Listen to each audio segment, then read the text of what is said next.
So continuing on this being day 2 of some readings and teachings relative to Asubha practice. And before I jump into a couple of suttas here, just again wanting to clarify and emphasize, reiterate. I mentioned it a few times yesterday, but just wanted to, not quite sure it got into everyone's consciousness of the wide applicability of Asubha practice. Again, sometimes, particularly as it's come through to us here in the West, it's often pegged as a something, a thing that only monastics, repressed monastics who haven't dealt with their sexuality have to do in order to survive as a monastic. And I've heard this before. This is not made up. My uncle told me you have to be Superman. Who's this? My uncle. Oh, your uncle, yeah. You can only be a monk if you're Superman. Right, and the Asubha practices are necessary to quell this very natural impulse that all human beings have, and kind of wonder why we're doing it. But also, so it kind of gets into the whole perception of what Asubha practice is, and again, it certainly is a wonderful way to help. Not the only thing you need to do, but to help with sexual desire. But it is also a foundation for even deeper insights into just the nature of the body, what we assume to be a constant entity, in a sense, that we identify with and form a sense of self around.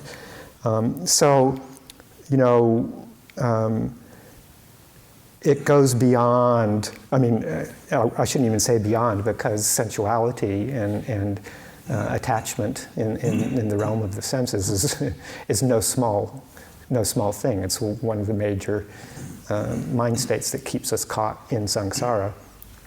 But that's not the limit of Asubha practice, the results that can come from it. So just really wanting to emphasize that this can go way beyond what that perception has become established in the world of being just something for dealing with outrageous lust, very coarse kinds of things. It can actually help cut through some very refined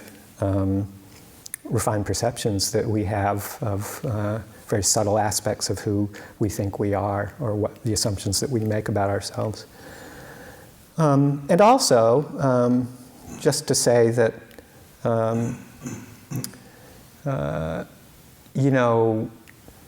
it's not something to be abandoned or not developed solely on the fact that, maybe you're not experiencing a whole lot of sensual desire at this point. Thankfully, we all go through periods of our practice where maybe sensual desire isn't huge on the list of obstructions, and we should delight in that when that happens, but also not get complacent and maybe overestimate where we're at and think that we've kind of dealt with sensuality or sexuality just because we're not experiencing anything at the current level. I've known, unfortunately, many monks and nuns who cruise along for quite some time, oftentimes in their early years, sometimes even for many years, and think that they've really made some strong headway, and perhaps they have at some level, but then get walloped on the head some years down the line with incredible intensity of sensual desire, and even disrobe. It happens at all levels: anagarika, samanera, junior monk, majjhima monk, senior monk, even 20 years and up. All of a sudden, it just becomes overwhelming. So it's something not to get complacent about. Mara just loves it when people assume that everything is all resolved on that level, you know, and just to be, wary of that. If that's a thought that comes up in your head, oh, this isn't a problem for me, so I don't need to attend to it, or develop skills to help deal with it should it arise in the future. And if it's something that is arising in the present, you know, if sensual desire is a strong feature in your life, and for some people it's quite intense, particularly in the monastic life, as we put all of our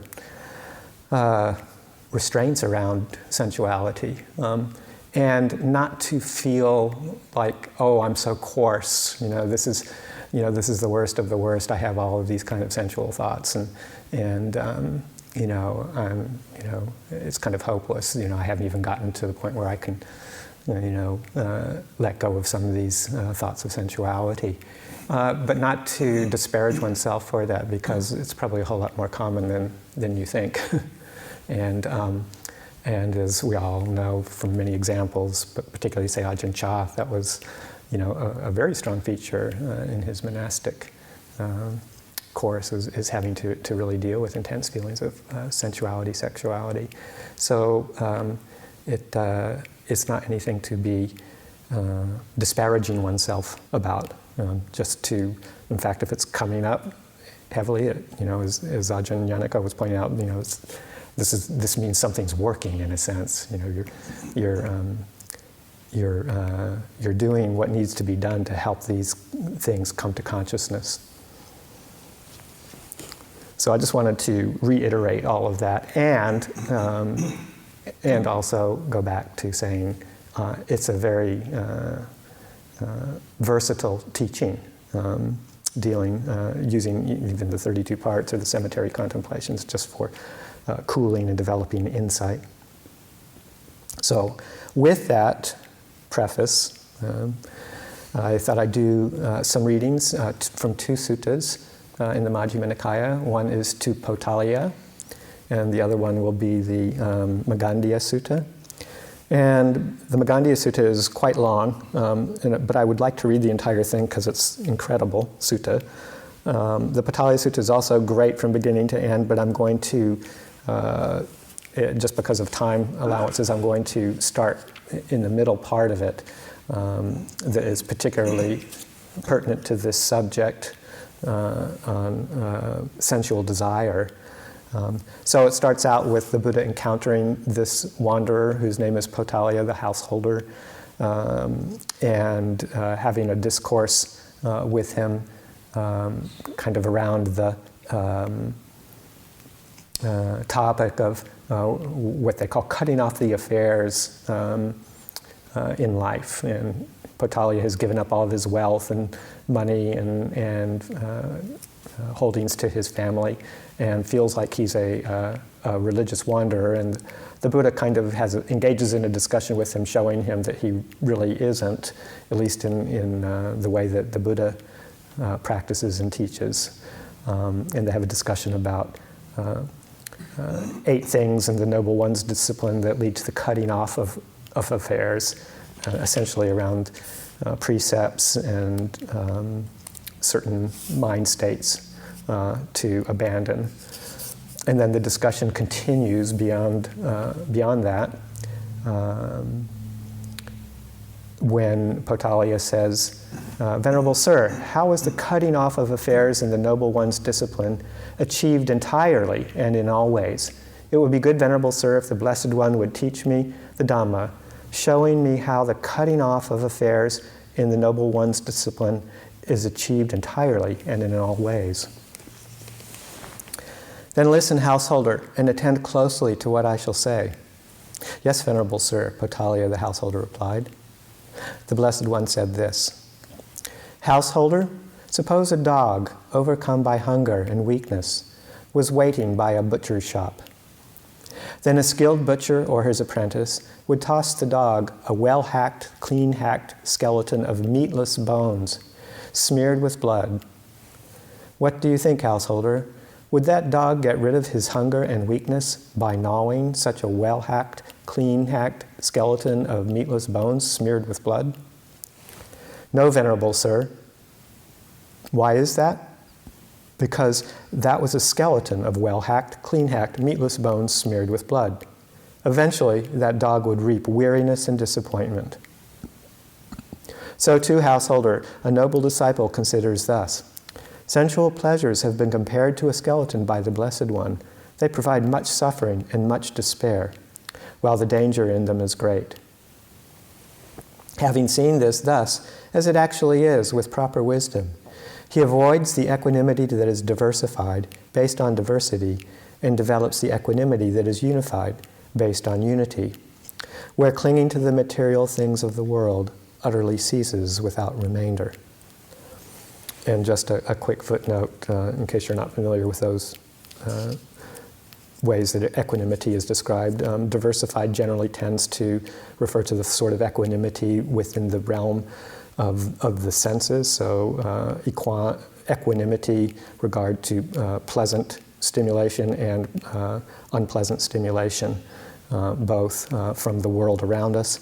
And the unified, equanimity that is unified, I think generally refers to the more unified mental state that comes primarily, or most described as in fourth jhana, states of absorption. Householder, suppose a vulture, a heron, or a hawk seized a piece of meat and flew away. And then vultures, herons, and hawks pursued it and pecked and clawed it. What do you think, householder? If that vulture, heron, or hawk does not quickly let go of that piece of meat, wouldn't it incur death or deadly suffering because of that? Yes, Venerable Sir. So too, householder, a noble disciple considers thus. Sensual pleasures have been compared to a piece of meat by the Blessed One. They provide much suffering and much despair, while the danger in them is great. Having seen this, thus as it actually is with proper wisdom, clinging to the material things of the world utterly ceases without remainder. Householder, suppose a man took a blazing grass torch and went against the wind. What do you think, householder? If that man does not quickly let go of that blazing grass torch, wouldn't that blazing grass torch burn his hand or his arm or some other part of his body so that he might incur death or deadly suffering because of that? Yes, Venerable Sir. So too, householder, a noble disciple considers thus. Sensual pleasures have been compared to a grass torch. They provide much suffering and much despair, while the danger in them is great. Householder, suppose there were a charcoal pit deeper than a man's height, full of glowing coals with flame or smoke. Then a man came who wanted to live and not to die, who wanted pleasure and recoiled from pain. And two strong men seized him by both arms and dragged him towards that charcoal pit. What do you think, householder? Would that man twist his body this way and that?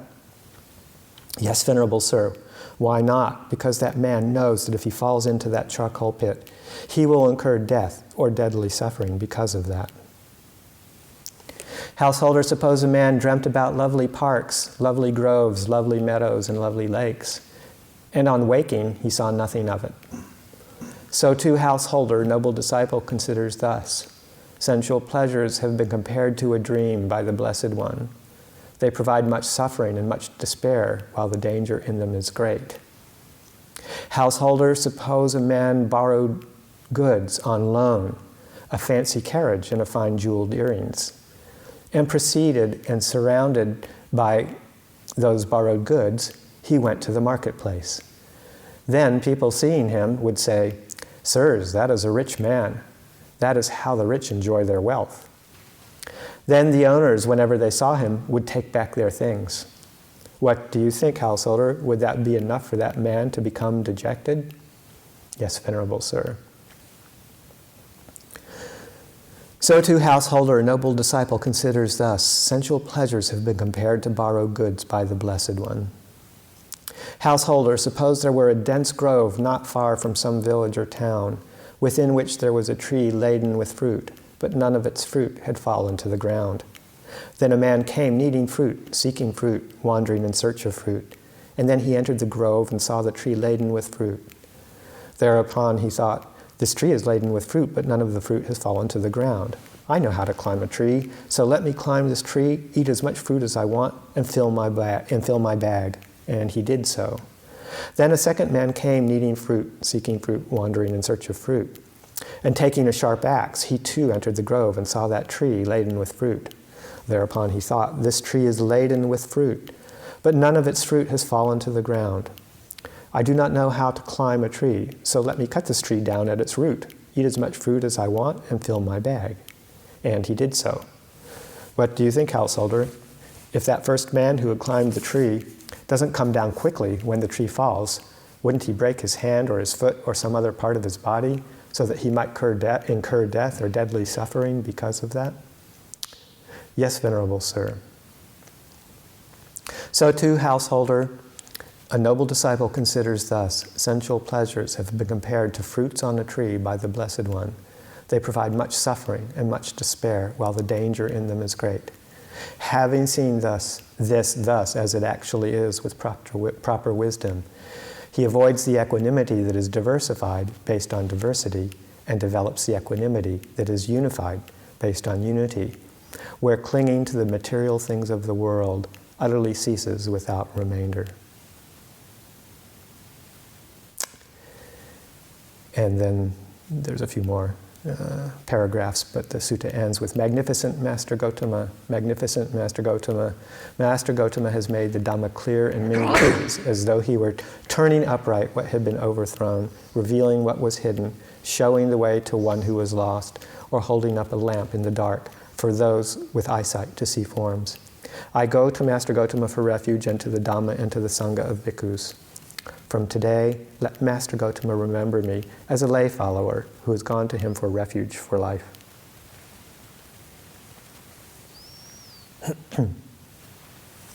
So just some very strong images in terms of the disadvantages of unchecked sensuality.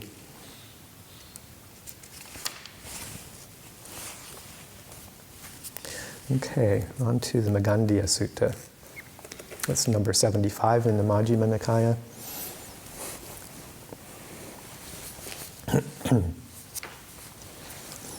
Thus have I heard. On one occasion, the Blessed One was living in the Kuru country, where there was a town of the Kurus named Kamasadhamma, on a spread of grass in the fire chamber of a Brahmin belonging to the Bharadwaja clan. Then, when it was morning, the Blessed One dressed, and taking his bowl and outer robe, went into Kamasadhamma for alms. When he had wandered for alms in Kamasadhamma, and had returned from his alms round, after his meal he went to a certain grove for the day's abiding. Having entered the grove, he sat down at the root of a tree for the day's abiding. Then the wanderer Magandhya, while walking and wandering for exercise, went to the fire chamber of the Brahmin belonging to the Bharadwaja clan. Then he saw a spread of grass prepared and asked the Brahmin, "For whom has this spread of grass been prepared in Master Bharadwaja's fire chamber? It seems like it might be a recluse's bed." "Master Magandhya, there is the recluse Gotama, the son of the Sakyans, who went forth from a Sakyan clan.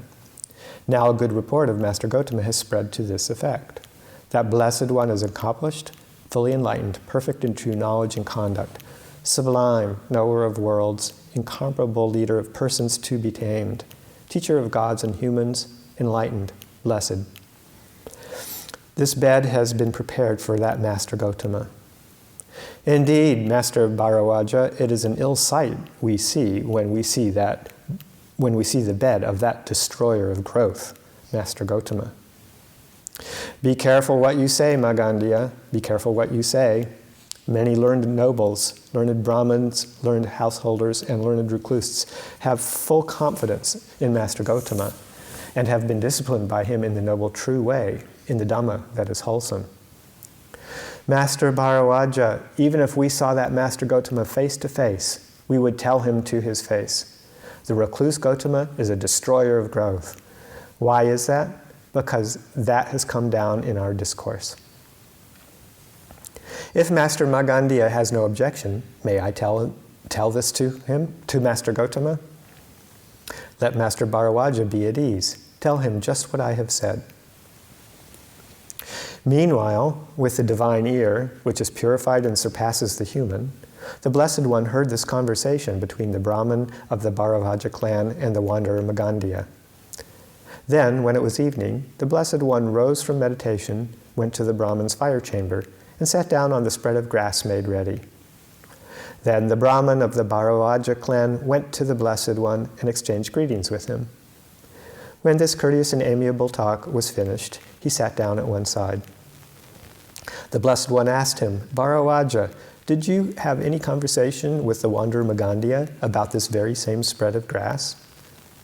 When this was said, the Brahmin, awestruck and with his hair standing on end, replied, "We wanted to tell Master Gotama about that very thing, but Master Gotama has anticipated us." But this discussion between the Blessed One and the Brahmin of the Bharavaja clan was left unfinished, for then the wanderer Magandhya, while walking and wandering for exercise, came to the Brahmin's fire chamber and went up to the Blessed One. He exchanged greetings with the Blessed One, and when this courteous and amiable talk was finished, he sat down at one side. The Blessed One said to him, "Magandhya, the eye delights in forms, takes delight in forms, rejoices in forms. That has been tamed by the Tathagata, guarded, protected, and restrained, and he teaches the Dhamma for its restraint. Was it with reference to this that you said the recluse Gotama is a destroyer of growth?" "It was with reference to this, Master Gotama, that I said the recluse Gotama is a destroyer of growth. Why is that? Because that is recorded in our scriptures. The ear delights in sounds, the nose delights in odors, the tongue delights in flavors, the body delights in tangibles, the mind delights in mind objects, takes delight in mind objects, rejoices in mind objects. That has been tamed by the Tathagata, guarded, protected, and restrained, and he teaches the Dhamma for its restraint. Was it with reference to this that you said the recluse Gotama is a destroyer of growth?" "It was with reference to this, Master Gotama, that I said the recluse Gotama is a destroyer of growth. Why is that? Because that is recorded in our scriptures." "What do you think, Magandhya? Here someone may have formerly enjoyed himself with forms cognizable by the eye that are wished for, desired, agreeable, and likable, connected with sensual desire, and provocative of lust. On a later occasion, having understood as they actually are the origin, the disappearance, the gratification, the danger, and the escape in the case of forms, he might abandon craving for forms, remove fever for forms, and abide without thirst, with the mind inwardly at peace. What would you say to him, Magandhya?" "Nothing, Master Gotama." "What do you think, Magandhya? Here someone may have formerly enjoyed himself with sounds cognizable by the ear, with odors cognizable by the nose, with flavors cognizable by the tongue, with tangibles cognizable by the body, that are wished for, desired, agreeable, and likable, connected with sensual desire, and provocative of lust. On a later occasion, having understood as they actually are the origin, the disappearance, the gratification, the danger, and the escape, in the case of tangibles, he might abandon craving for tangibles, remove fever for tangibles, and abide without thirst, with the mind inwardly at peace. What would you say to him, Magandhya?"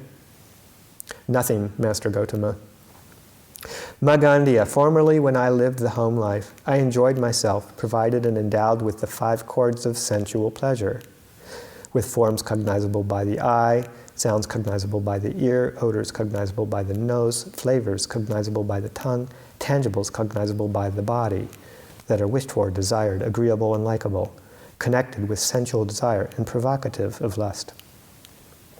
I had 3 palaces, one for the rainy season, one for the winter, and one for the summer. I lived in the rains palace for the 4 months of the rainy season, enjoying myself with musicians, none of whom were men, and I did not go down to the lower palace.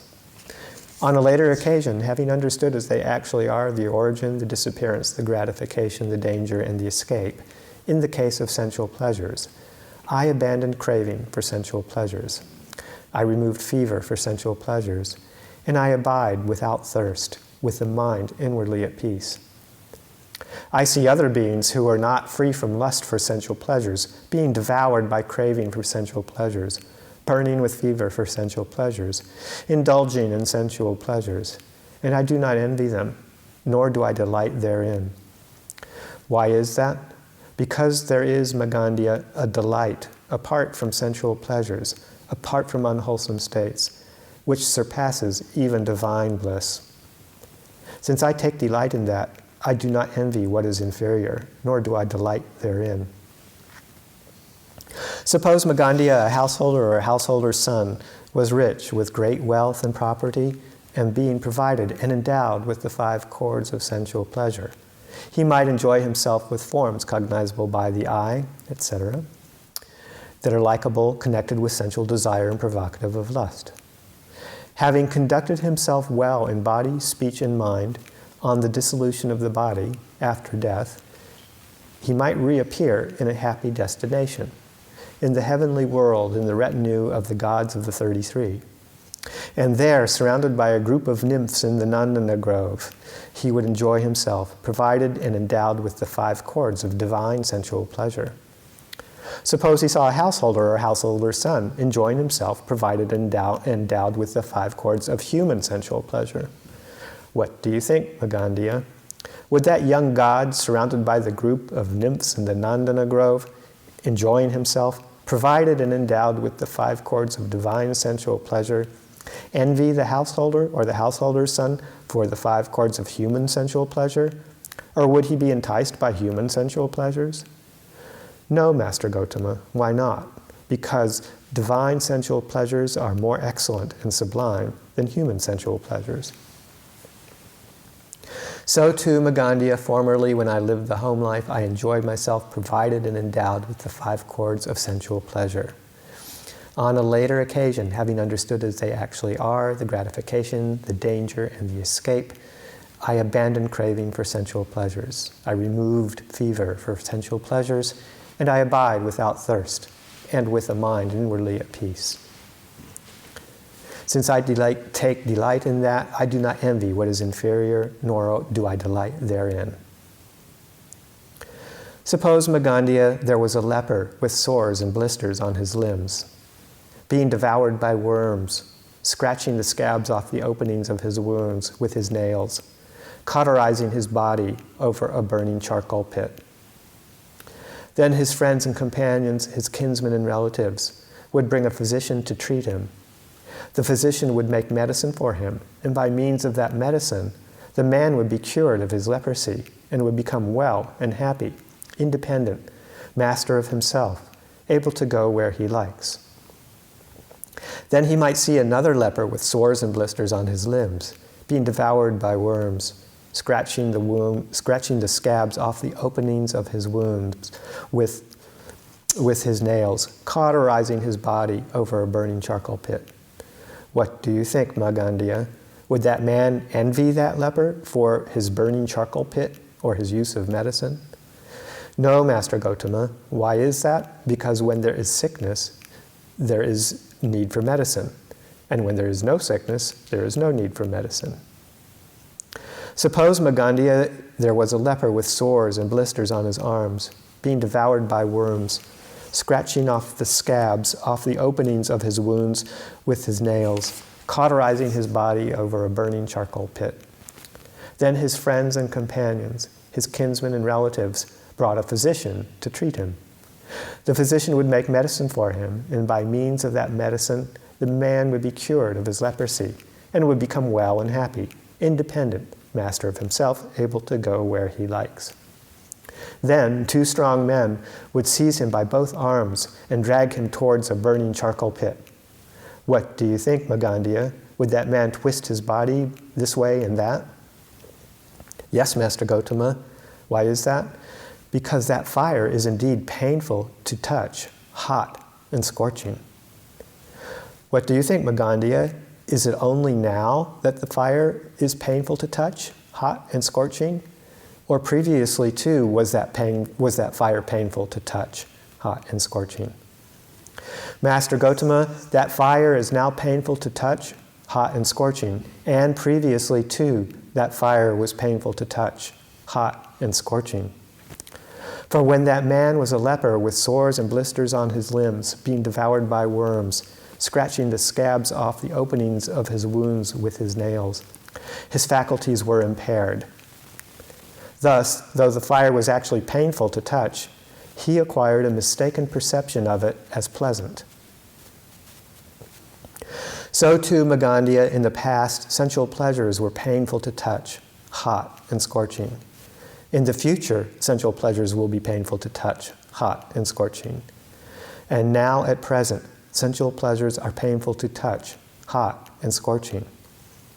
But these beings who are not free from lust for sensual pleasures, who are devoured by craving for sensual pleasures, who burn with fever for sensual pleasures, have faculties that are impaired. Thus, those sensual pleasures are actually painful to touch. They acquire a mistaken perception of them as pleasant. Suppose, Magandia, there was a leper with sores and blisters on his arms, being devoured by worms, scratching the scabs off the openings of his wounds with his nails, cauterizing his body over a burning charcoal pit. The more he scratches the scabs and cauterizes his body, the fouler, more evil-smelling, and more infected the openings of his wounds would become. Yet he would find a certain amount of satisfaction and enjoyment in scratching the openings of his wounds. So too, Magandia, beings who are not free from lust for sensual pleasures, who are devoured by craving for sensual pleasures, who burn with fever for sensual pleasures, still indulge in sensual pleasures. The more such beings indulge in sensual pleasures, the more their craving for sensual pleasures increases, and the more they are burned by their fever for sensual pleasures. Yet they find a certain amount of satisfaction and enjoyment in dependence on the 5 chords of sensual pleasure. What do you think, Magandia? Have you ever seen or heard of a king or a king's minister enjoying himself, provided and endowed with the 5 chords of sensual pleasure, who, without abandoning craving for sensual pleasures, without removing fever for sensual pleasures, was able to abide free from thirst with a mind inwardly at peace? Or who is able, or who will be able to so abide? No, Master Gotama. Good, Magandia.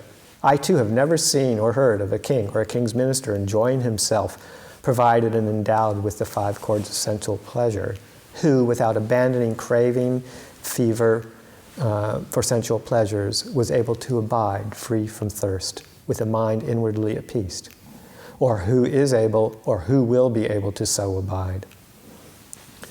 On the contrary, Magandia, those recluses or Brahmins who abided or abide or will abide free from thirst with a mind inwardly at peace, all do so after having understood as they actually are the origin, the disappearance, the gratification, the danger, and the escape in the case of sensual pleasures. And it is after abandoning craving for sensual pleasures and removing the fever for sensual pleasures that they abided or abide or will abide free from thirst with the mind inwardly at peace. Then at that point the Blessed One uttered this exclamation: "The greatest of all gains is health. Nibbana is the greatest bliss. The Eightfold Path is the best of paths, for it leads safely to the deathless." When this was said, the wanderer Magandia said to the Blessed One, "It is wonderful, Master Gotama. It is marvelous how well that has been expressed by Master Gotama. The greatest of all gains is health. Nibbana is the greatest bliss." And you'll notice he left off the last 2 lines of the stanza about the Eightfold Path.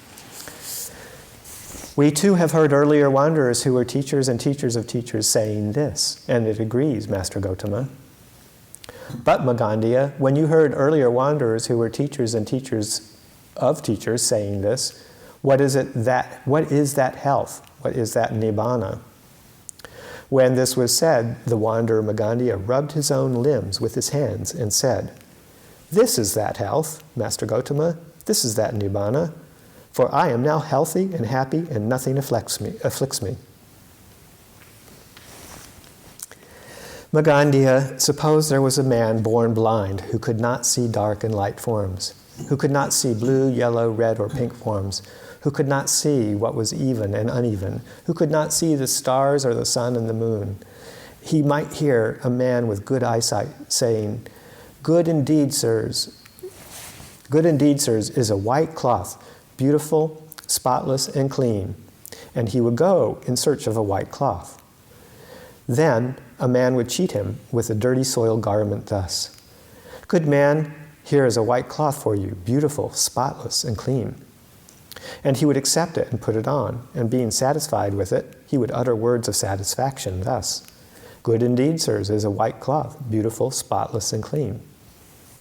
What do you think, Magandia, when that man born blind accepted that dirty soiled garment, put it on, and being satisfied with it, uttered words of satisfaction thus, "Good indeed, sirs, is a white cloth, beautiful, spotless, and clean"? Did he do so knowing and seeing, or out of faith in the man with good eyesight? Venerable Sir, he would have done so unknowing and unseeing, out of faith in the man with good eyesight. So too, Magandia, the wanderers of other sects are blind and visionless. They do not know health. They do not see Nibbana. Yet they utter this stanza thus, "The greatest of all gains is health. Nibbana is the greatest bliss." This stanza was uttered by the earlier accomplished ones, fully enlightened ones, thus, "The greatest of all gains is health. Nibbana is the greatest of bliss. The Eightfold Path is the best of paths, for it leads to safety, to the deathless." Now it has gradually become current among ordinary people, meaning just the first stanza without the second two lines. "And although this body, Magandia, is a disease, a tumor, a dart, a calamity, and an affliction, referring to this body, you say, 'This is the health, this is that health, Master Gotama, this is that Nibbana.' You do not have that noble vision, Magandia, by means of which you might know health and see Nibbana. I have confidence in Master Gotama thus. Master Gotama is capable of teaching me the Dhamma in such a way that I can come to know health and to see Nibbana." Magandia, suppose there was a man born blind who could not see dark and light forms or the sun and the moon. Then his friends and companions, his kinsmen and relatives, would bring a physician to treat him. The physician would make a medicine for him, yet by means of that medicine, the man's vision would not arise or be purified. What do you think, Magandia? Would the doctor reap weariness and disappointment? Yes, Master Gotama. So too, Magandia, if I were to teach you the Dhamma thus, "This is that health, this is that Nibbana," you might not know health or see Nibbana, and that would be wearisome and troublesome for me. I have confidence in Master Gotama thus. Master Gotama is capable of teaching me the Dhamma in such a way that I can come to know health and to see Nibbana. Magandia, suppose there was a man born blind who could not see dark and light forms, or the sun and moon. He might hear a man with good eyesight saying, "Good indeed, sirs, is a white cloth, beautiful, spotless, and clean." And he would go in search of a white cloth. Then a man would cheat him with a dirty soiled garment thus, "Good man, there is a white cloth for you, beautiful, spotless, and clean." And he would accept it and put it on. Then his friends and companions, his kinsmen and relatives, would bring a physician to treat him. The physician would make a medicine, emetics and purgatives, ointments and counter-ointments and nasal treatment. And by means of that medicine, the man's vision would arise and be purified.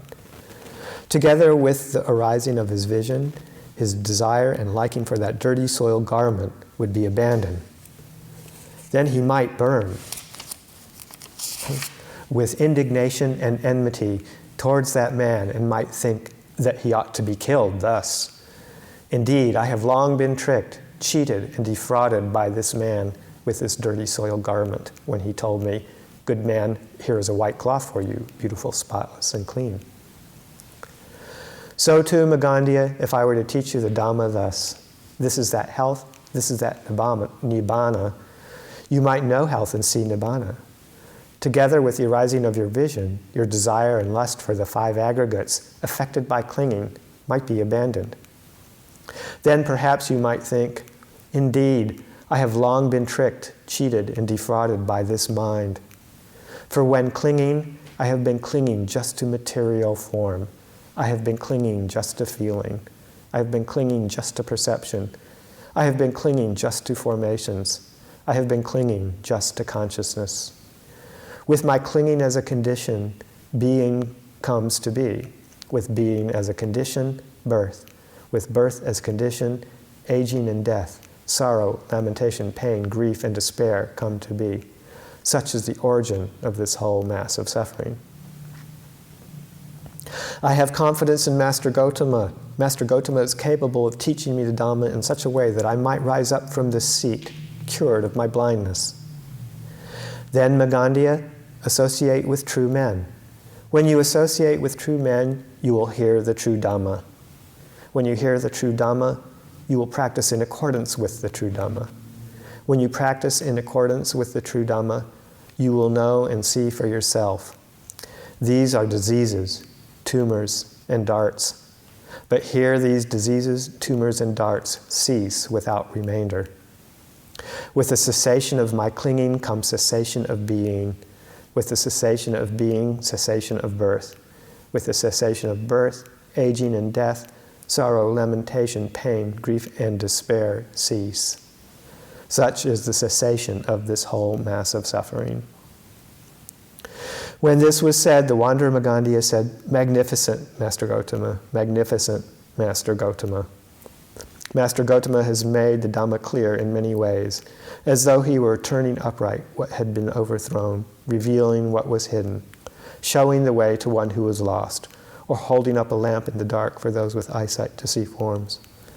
I go to Master Gotama for refuge, and to the Dhamma, and to the Sangha of bhikkhus. I would receive the going forth under Master Gotama. I would receive the full admission.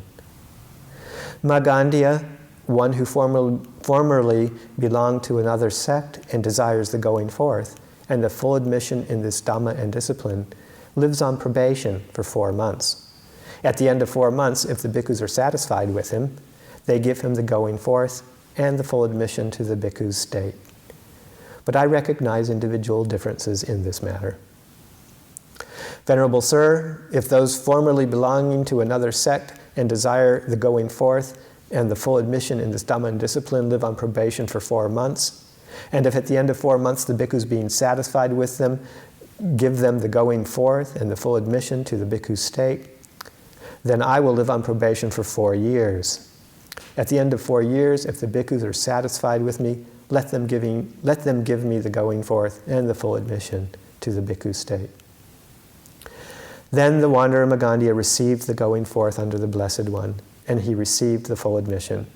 And soon, not long after his full admission, dwelling alone, withdrawn, diligent, ardent, and resolute, the Venerable Magandhya, by realizing for himself with direct knowledge, here and now entered upon and abided in that supreme goal of the holy life, for the sake of which clansmen rightly go forth from the home life into homelessness.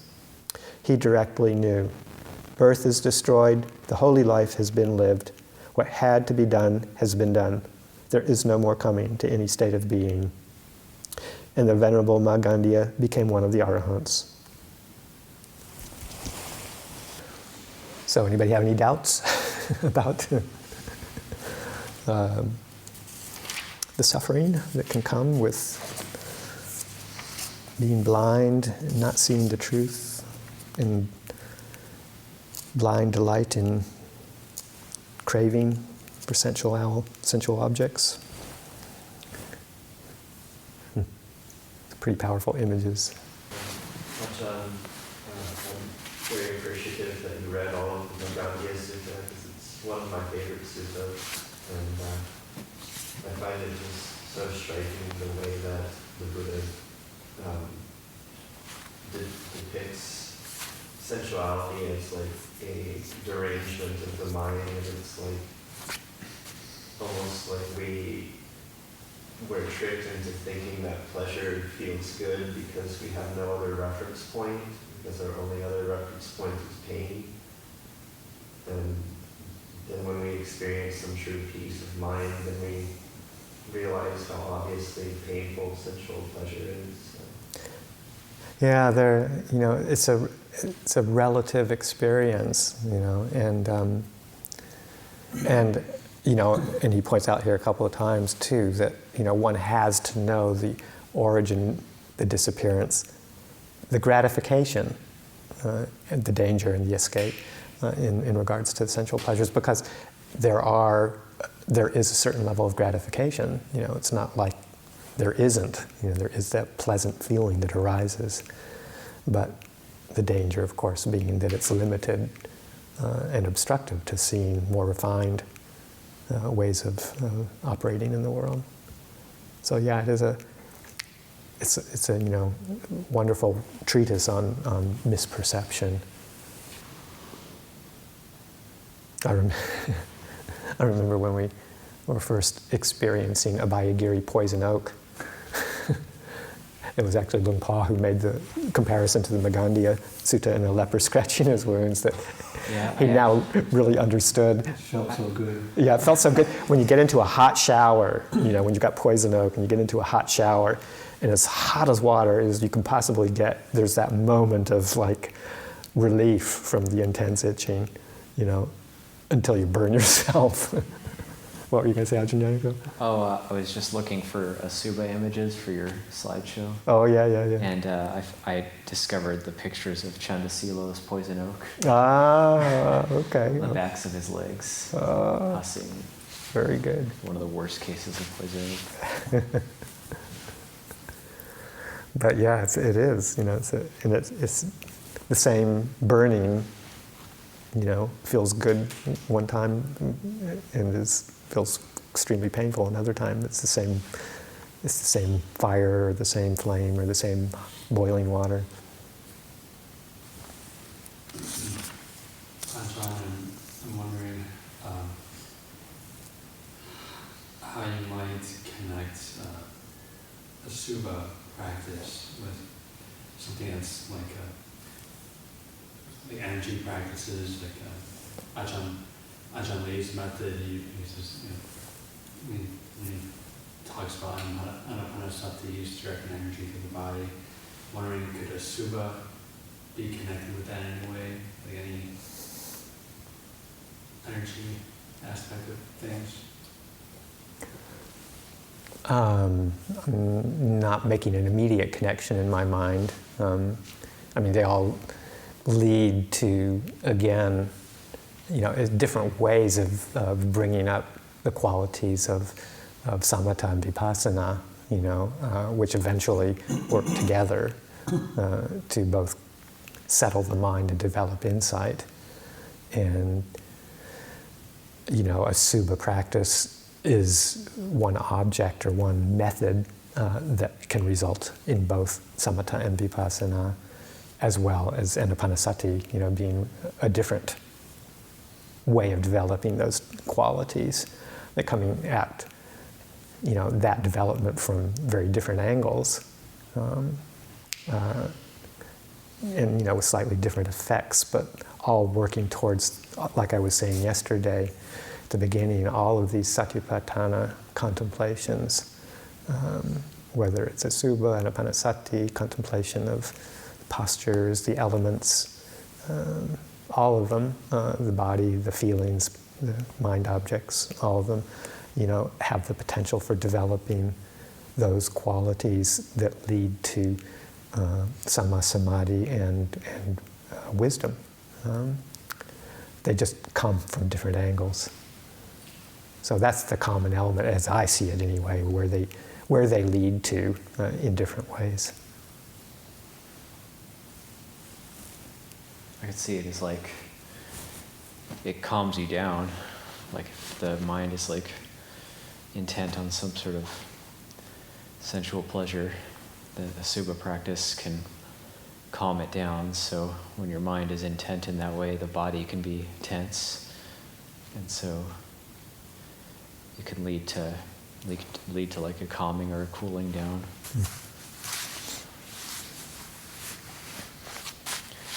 I don't know if you could do like energy practices with thinking, maybe you could be putting your awareness on your liver and imagining what it looks like or something, feeling where it is. Okay, well. 5 minutes. Oh.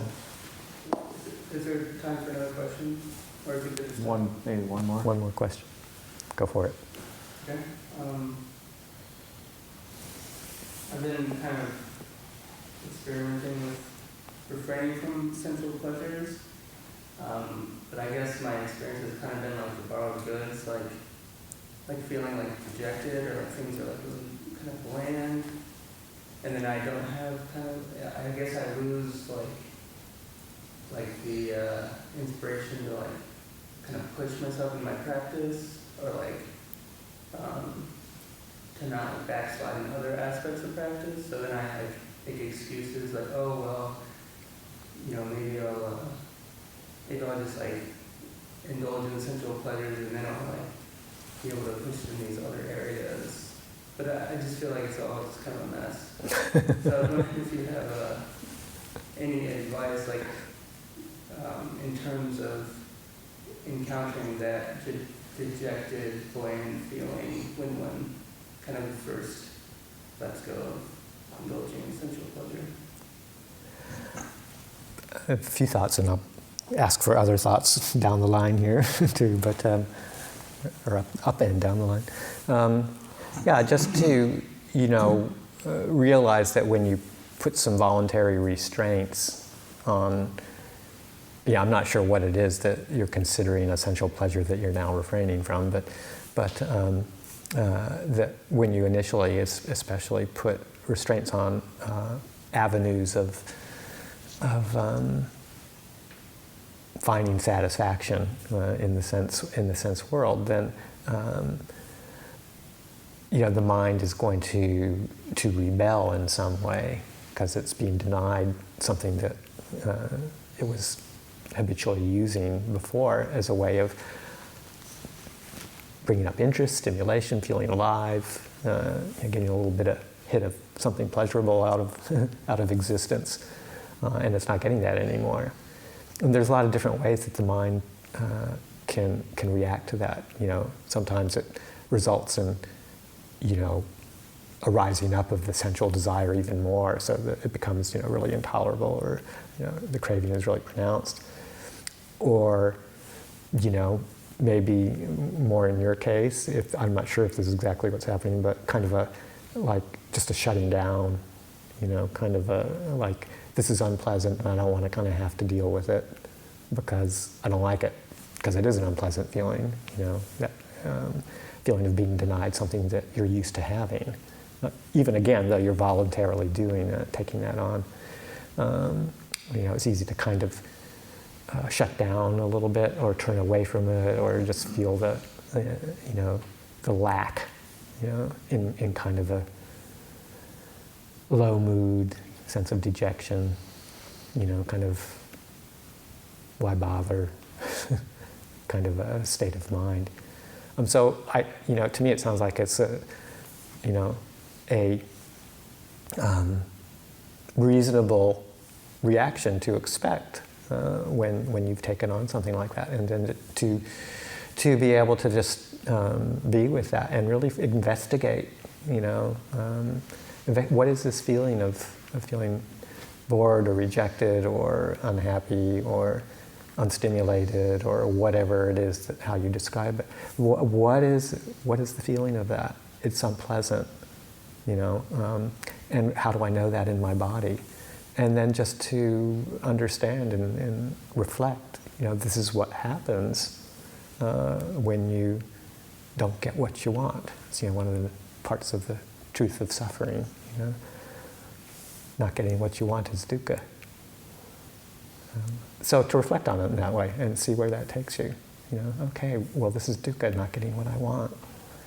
And then also see where it goes, and if you find yourself really restricting yourself and being ascetic for long periods of time, and denying yourself certain allowable pleasures as long as it's within your precepts, and that it's just producing a state of aversion over a long period of time. You might want to reconsider whether it's worth holding on to that practice for the time being. A couple of thoughts, Lumpar, Ajahn Yaniko. When we take on dhutangas, like not eating breakfast, and if it can be a misunderstanding to think of it as refraining from sensual pleasures, because refraining from sensual pleasures doesn't mean refraining from eating sweet things. That's a very common misunderstanding. So refraining from sensual pleasures means it's more that we're addressing the desire and that strong desire and craving. But if, say, like, I could say, like, use myself as an example, when I eat like walnuts in a bar and a milk coffee in the morning, I do enjoy it and it tastes good, but at the same time, it gives me energy to walk up the hill, and there is a benefit, a bodily energy benefit to it, and I'm not going to the kitchen and being like, give me more bars, give me more, like, and just like that would sort of get more into the kind of like indulging in it, or if I was eating it like kind of like yes, like getting really, really absorbed into it, but just reflect. That's why we wisely reflect before we eat anything or before we take medicines. How are we using it? Why are we using it? There's that wise reflection that we always do. Do that before breakfast, do that before the meal, do that before, we're even supposed to do that before we drink our panna, drink our cocoa and orange juice or whatever. Then if we always do that reflection, that keeps us with the path. But that's why the dhutangas, that's why they're called ascetic practices. They actually are difficult. We can't just take them on and think it's going to be easy. They actually are difficult. That's why why they're called austere practices.